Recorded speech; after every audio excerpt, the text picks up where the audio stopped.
Greetings to you. మహదానందమే నా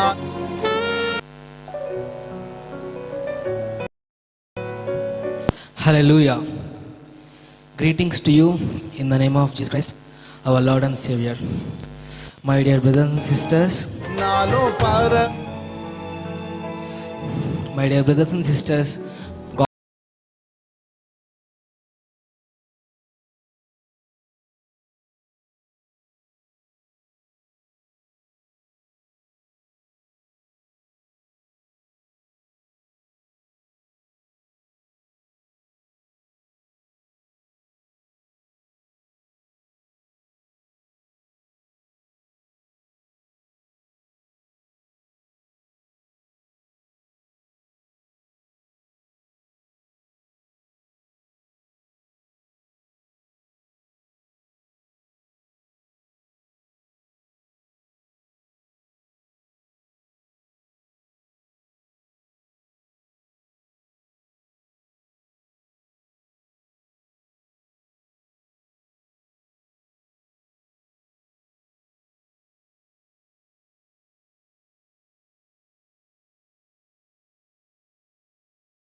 are sinners, even though we are unholy, but there is a solution. That is, from Adam, when Adam and Eve sinned against God, when they betrayed God, when they did not listen to God's word, when God said not to eat that fruit, but they betrayed God and they ate that fruit, and the sin entered into this world.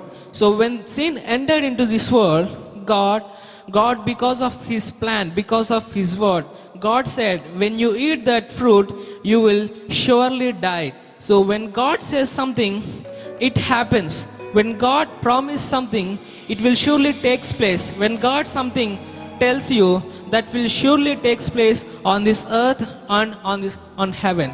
Hallelujah. When Adam and Eve, when they ate the fruit, they have sinned against God, and God sent away them from the garden which God placed them. So what happened then? So God says through Paul, let's continue from Romans 19 to 20. Now we know that whatever the law says, it says to those who are under the law, that every mouth may be stopped, and all the world may become guilty before God. Therefore, by the deeds of the law, no flesh justified in His sight, for the law is the knowledge of sin. Here Paul is talking about law. So law is entered when Moses went onto that mountain, onto Sinai mountain. God gave 10 commandments, and with 10 commandments He gave many guidelines, rules. That is called law. So when law came onto this earth, certain restrictions, certain guidelines from God. Basically, it's God's standard.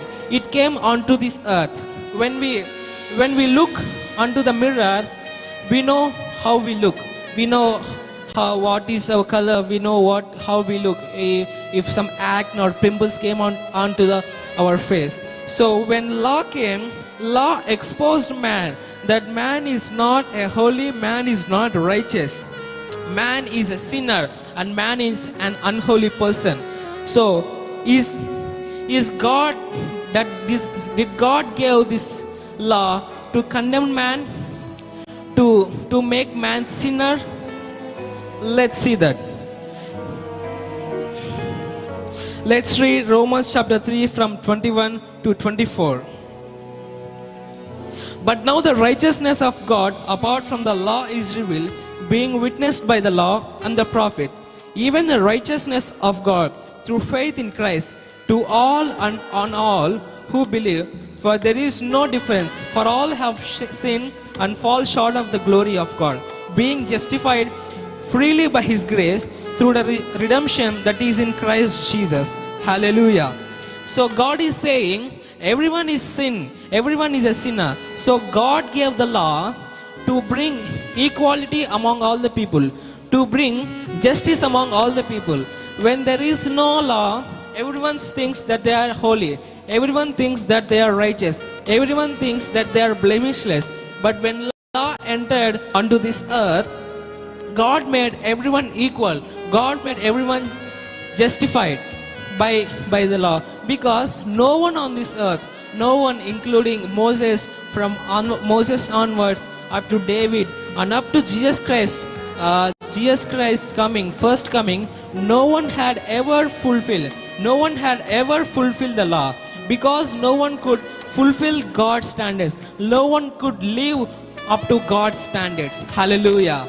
Hallelujah. Because our God is holy God. Our God is a righteous one. Our God is superior, and we cannot stand for God's standards by our own works or by our own actions. Hallelujah. So God already gave a solution. Let's once again read from verse 24 onwards. Being justified freely by His grace through the redemption that is in Christ Jesus, whom God set forth as a propitiation by His blood through faith. So God is saying that He has sent His Son. He has sent His one and only Son, His precious Son, unto this earth to make us all righteous, to make us all sin free, to give us eternal life. Hallelujah. Hallelujah. So, when we accept Jesus Christ as our Savior, when we accept Jesus Christ as our personal Savior, then we become righteous. Then we become holy. So when we become holy, then God gives us eternal life. Hallelujah. Hallelujah. So my topic is: should we follow the law? As a righteous person, as a person who accepted Jesus Christ as a personal Savior, who got grace, who are righteous and holy, should we still follow the law after becoming righteous? That's my topic. Let's see an example. Let's start from Romans chapter 4 from verse 1 to 3. Let's read Romans chapter 4 from 1 to 3. What then shall we say? That Abraham our father has found according to the flesh? For if Abraham was justified by works, he has something to boast about, but not before God. For what does the scripture say? Abraham believed God, and it was accounted to him for righteousness. Hallelujah. So even before the law came, even before the law entered onto this earth, when God said to Abraham, to count the stars on the sky, we can find this on Genesis chapter 15 verse 6. In Genesis chapter 15 verse 6, God said to Abraham, count the stars in the sky and count them, and that much number of people will be your descendants. Hallelujah. Hallelujah. But when we look into the story, actually Abraham did not have even one son. Abraham did not have a child there. Even Abraham did not have even one child. Abraham believed that. Abraham really counted, he tried to count the stars, and he really believed when God said that many number of people will be your descendants. You will be father for this many number of people. When Abraham believed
that it should be flaunted? Can we flaunt the circumcision? No. But God want to make sure that we all brought by a certain price. We all brought by Him. That we can see that in 1 Peter chapter 2 verse 24. He bore himself our sins in his own body on the tree, that having died to sins might live for righteousness. By his stripes you were healed. Hallelujah. God bore for our sins. God shed his blood. God brought us with his own price, with his blood. So because God brought us, so he want to make sure that we belong to him. In Bible it says that our body is the temple of Holy Spirit. Our body is temple of God. Hallelujah. Hallelujah. So, coming to the point, so Abraham fulfilled the law. Abraham fulfilled covenant. Abraham did circumcised. So, coming to the point, is the law sin? Let's go to Romans chapter 7:7. Romans chapter 7:7. What shall we say then? Is that law sin? Certainly not. On the contrary, I would not have known sin except through the law. For I would not know covetous unless the law had said, "You shall not covet." Hallelujah. Here, Paul speaks to us. Here, Paul tells us that law is not sin. Law is not sinful, but instead, because of law, he came to know. Because of law, he came to know that covetousness is sin. Hallelujah. Hallelujah. But here we can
when he successfully finished his work and when he is going into the heaven, he promised us that he will send us another helper, another guider, another one who is resembling him, who is our helper, that is Holy Spirit. Hallelujah. So Paul here says in Romans chapter 8 verse 26, likewise the Spirit also helps in our weaknesses, for we do not know that we should pray as we would.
Is one thing, even though we are saved by grace, even though we are saved by his blood, even though we are saved by his grace and mercy, we are in a covenant relationship.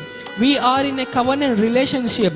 So when we are in a covenant relationship, our account in the heaven has just started. Hallelujah. It called logizamai. Hallelujah. So when our account is started, we should really fulfill, we should please God because we are in a covenant. So when two persons are in a covenant, each person should fulfill one another. So I am telling you that we should please God, we should fulfill our covenant. So what about God? I want to tell you, God already fulfilled his part. God already sent his one and only Son. God already sent his precious Son. God himself came onto this earth and he gave and he sacrificed his own life. God shed his blood, and through that blood we are righteous. So God already done his part. God already done his part of covenant. So it's only us who should fulfill our covenant, our part in the covenant. Hallelujah. So as God helped me through many ways, God helped me to go when I went to Tanzania, when I went to missionary. God helped me to successfully make the missionary trip and return to India. And God placed me here to speak to you few words about God's word. I am very thankful. I am very thankful to Holy Spirit God because He is guiding me. Because He is guiding me in every way of life, in every method. Hallelujah. Hallelujah. My dear people, I really encourage you that Holy Spirit guards our salvation and assures that we belong to God. Hallelujah. So now I hope that many people who are in doubt that they should please God by their deeds, and many people who think they don't need to follow the law. Their doubts are clear, and they will follow the law, they will follow the covenant, they will fulfill the covenant by Holy Spirit guidance, and we shall be in God's relationship. We shall continue in His covenant, and we shall be glory to glory. We shall move on glory to glory to glory, and we will be a testimony to all the people on this earth. Now I want to share a few things.